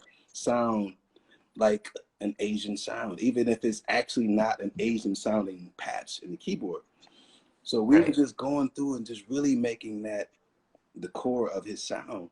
And so and all the hooks. And it's just something about when the three of us get in the studio, man, it's just magic, man. Yeah. And we'll go in the studio with nothing, in an hour. The track is done and the song vocals are done. Wow. That's how quickly the three of us work together. It's crazy. And so yeah, man, we flew through it, and it's crazy because we went around showing the songs to executives. Oh, yeah, it's cool. It's cool. Yeah, I like the song. Yeah, it's okay. It's good. It was the response was mediocre, and we was just like, man, we were just like, man, people don't have vision these days. This is crazy. And No. so nobody was like, nobody was budging. So Right. one night we left the studio, and Tim called me on my phone. He said, "Hey man, I'm gonna just take this up to PJ Butter." At the time, it was a DJ out here, our boy PJ Butter. Shout out to PJ Butter. He's like he's solely pretty much responsible for Bobby getting on the map. Wow. He's like the Yeah. unsung hero, man, PJ Butter, because Tim called me. He's like, man, I'm finna just take this up to PJ Butter, man. Skip it, man. So next thing you know, because PJ had this segment at nighttime, he was like, from like 11 to like 2 in the morning, he would play unsigned music. But the cool thing was his wife also was a DJ. She was on maternity leave, so he was working her shift, which was in the mornings during like the main, time bracket. And so he was like, the first night he played it, the the phones lit up. So he called us like, "Yo, man, y'all should come up here tomorrow night. Y'all got to see this." So sure enough, we went up there the next night, and he played Slow Down. Mm. And so people started calling like crazy. And this was right when Usher's Yeah came out. Right. So like for 3 or 4 nights in a row, the phone lines is lighting up. Who is he? Who is Bobby Valentino? What does he look like? Is he from LA? Everybody thought he was from LA because he's talking about Melrose. Right. And then, and at the same time, we were already talking to Luda about, running Disturbing the Peace, R&B wing of Disturbing the Peace. We were already in conversations with that about that with Luda. And so then next thing you know, like Luda, and I got to give a shout out to as well to Poon Mhm. Daddy. Him and Poon and Luda started off as DJs in Atlanta back in Right. college. So that's how Poon was like, you know what, we got to get Chris to come in. And so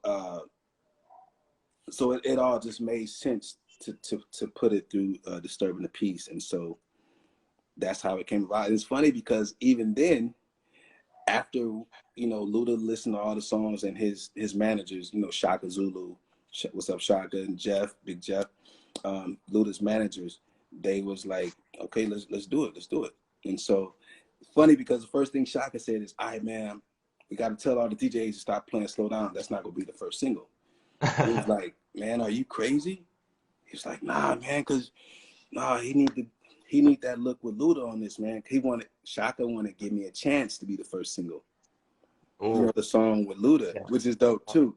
Yep. Shaka was like, "Nah, that's the first single, man. I got to make an executive decision on that. That's the first single." It was like, okay, Shaka, these programmers out here saying you need to call them because you tripping right now. And so Shaka called the programmers out here, and then after that, he was like, he had to stand down. He was like, "All right, let's run with it, man. Y'all was right. Yep. It's too hot right now." And so that's how Slow Down came about, man. But that was almost not going to be the single. It's funny, like all the Hmm. songs we're talking about, the story behind the songs is they were just a It doesn't. step away from not even being a single. That's crazy. And a lot of times, things that happen, and we wonder why they happen a certain way. But then when you get on the other side of it, you're like, okay, I see what's going on now. And so, yeah, man, it was crazy, man. But that was a lot of fun too, cutting that album, man, because the creativity, like I said, with the three of us, the creativity, man, it just flows, man. And Yeah. you know, and those other songs, and then like the song you mentioned, like "One Girl to Love," like those types of songs. And of course, we were paying homage to Jimmy and Terry on that "Tender Hmm. Love," just a piano and string, you know what I mean? And so, Yeah, man, and it was cool to just creatively to have, you know, 100% freedom, and cause they just told us, they just let us turn in the album, and that was it. And they put two more records on there from other producers, but I Yeah. think that was it. Yeah, and like I said, the work that you guys do with Bobby B on consecutive albums, every album you guys have joints on there. If I Can't Have You, that was one of my favorites. Are Ooh, You Ready? Like those ooh, records. And that's at a time when R&B might not be as popular as it once was, but ah, guys, if you go man, back and you search out those two songs, those are killer songs. man, thank you, man, appreciate it. Wow, you named some joints, man. Yep. I might have to make another playlist when I get out of here. Yeah, But yeah, man, exactly. So that that, as the that first album, even like the first few albums were like, yeah, wow. Make You the Only One, that's another one. Crazy, Ooh, crazy record. yes. Yeah. Make you the only one. Yeah, man. Yeah. So, Bob, as the years go by, and like I said, R&B starts declining in terms of popularity on the charts, Mm. does your approach with Tim and how you guys do your records, does that change? Because like by about 2007, you guys are still doing that traditional R&B, but Mm. does that approach change over the years, or did you guys just stick with what you guys knew? Wow, that's a really good question, man. I don't think I don't think the approach. I think we kept the same approach, but we would try to keep. We would try that approach in a different context. Like we would. So instead of it being Asian theme, then it might be where we want to do a song where it sound like Babyface collaborated with Teddy, or we might want to Mm, do a song where it sounded like Babyface collaborated with Timbaland. right. And that's the way we would literally sit down, but hey man, let's do a joint that sound like Prince sat down with Devontae, man. Like, and that's what, and we would, sit down and just like explore, man, and just plug in, get on the instrument, and just see where we end up. A lot of times it was just that, because a lot of times when we would work, me and Tim didn't even have to talk to each other. We just we on the instrument. Before you know it, oh, I got a hook. Oh, I got a verse. I don't even need to hear what he wrote. He don't need to hear what I wrote. As long as we know what the concept is. A lot of times we wrote without even talking about okay, I'm saying this and I'm saying this and I'm saying. When you're talking about transitions, like from the verse into the bridge, okay, we talked Hmm. about that to make sure the transitions lyrically work and Yeah. melodically. But other than that, we really didn't talk. We didn't have to. Like Right. if you ever said in a session, you would know what I'm saying. But yeah, man, the creativity would just flow, And so, Yeah. yeah, And man, then it's fun. one of the records, this was in the mid 2000s. I just want to highlight this one because this is a sleeper. People forget about this one. Brian McKnight's Again. That's such a sad song. Which one? Again. Hold on, That, is the that was lighting on the okay? that was on the 10 album. The song Again. Is it? I'm just asking, is the lighting okay? Yeah, the It's lighting's kind of good. dark. Is it? Okay. Yeah, yeah, Um, you talking about the used to be my girl? Oh, you talking about yeah. the That again? Oh yes. Oh yeah, man, yeah. man. Yeah, man. Hey man. Yeah. By the way, it's crazy because man, you really bringing up songs. I'm like, dang, this is crazy. But it was cool working with Brian on that Yeah. album too, man. We don't even have to talk about him, We don't even have to talk about his Hmm. genius, and Yeah. I mean, unbelievable working with him.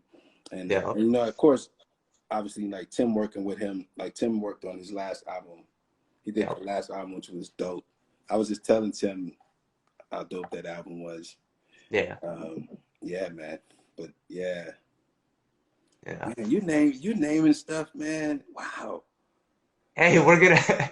Hey, like I said, a lot of people have already mentioned it. You guys need to do one of those producer battles at some point, and we'll talk about that in a bit, just so we can remind people of the hits. But this is actually a really interesting story. You've told this to me, but I don't know if everyone else has heard it, but the work that you guys did with Tank, this was like the late 2000s. Oh yes, They're on YouTube, and those records, I feel like you guys were onto something there. man. It's crazy you brought that up because those are some of the craziest songs I think we've ever done. But Oh, what happened, and this is what happened, man, because we were in the middle of Tank's project.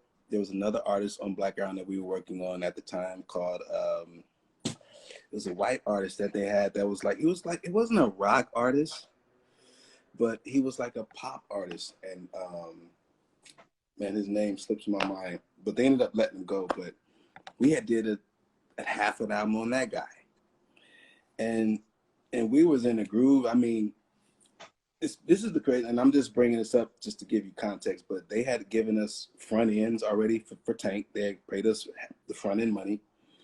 We went in, the three of us. Every day was like being man.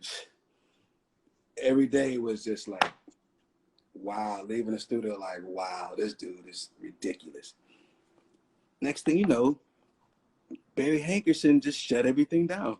This, wow. it was his label, and yeah, Jay Lewis. Somebody just said Jay Lewis. It was Jay Lewis. But Barry Hankerson shut everything down. Like his son called us, Jomo called us, like, "Yo, man, so yeah, we're gonna shut everything down." I was like, "Huh?" Come to find out, he didn't want to do music no more. Mm, He's like, "Yeah, I want to go into the film business," and we like. And this is Barry was coming to the studio every other day, loving all the records. And then we had been working on his projects for we were like a month and a half, 2 months in straight, just working on their projects. wow. And then one day he was like, "Oh, I'm done with the music business." And we were like, "What? Did you hear these songs?" And we couldn't even. We was done. We thought that okay, Barry just had a bad week. Okay, next week he gonna call us back. Okay, all right. I was tripping, man. Let's get back to work. That's what we thought was gonna happen. No, Right. it was weird, man. Man, we we couldn't even believe it. Tank was just as surprised as we were. We was like, Wow. we couldn't believe it, man. And so yeah, that was crazy. But now all those, all those songs are on YouTube. Beautiful songs, man. Yeah.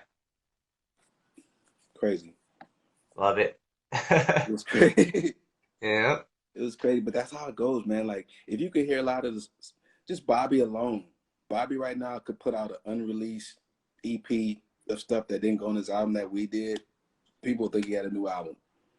Right. Tons of unreleased. I mean, a lot of them probably on YouTube now, but the point I'm making is, that's you just come to learn that it's like that sometimes, man. You don't become so attached because it might not come out. That's the reality of it. You have to like do the record, love what you did, and move on.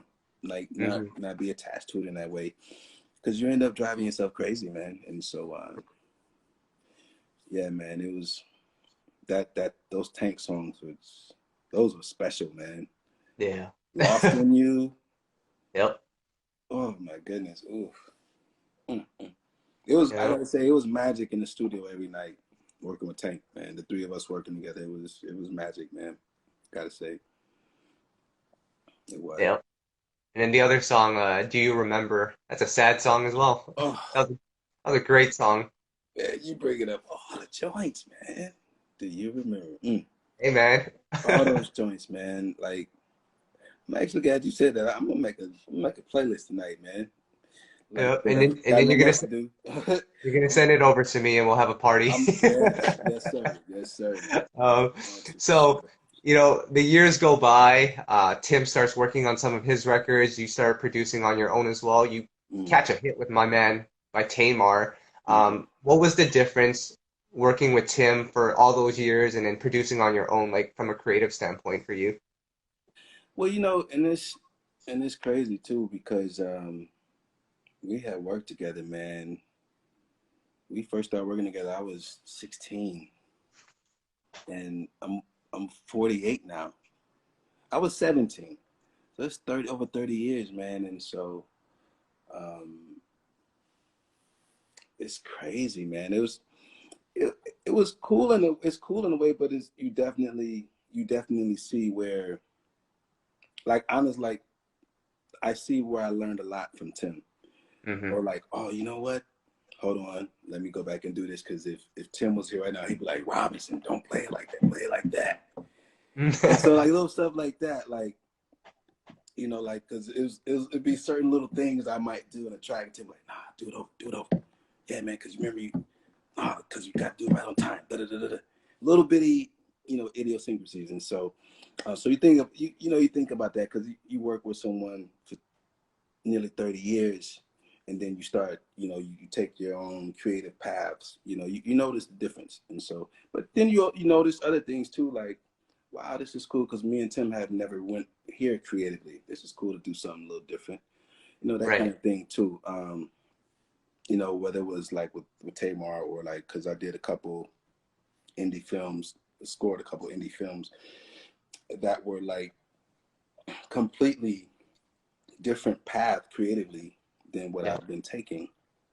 And so, so it's cool to explore creativity, man. That's what I think is cool about now that we're working separately is we get to explore those things. I'm sure there's a bunch of things Tim want to do too, or different things creatively he want to try, but he might have been like, you know what, nah, this different than the Tim and Bob sound, or you know, people Yeah. can expect a certain thing from us.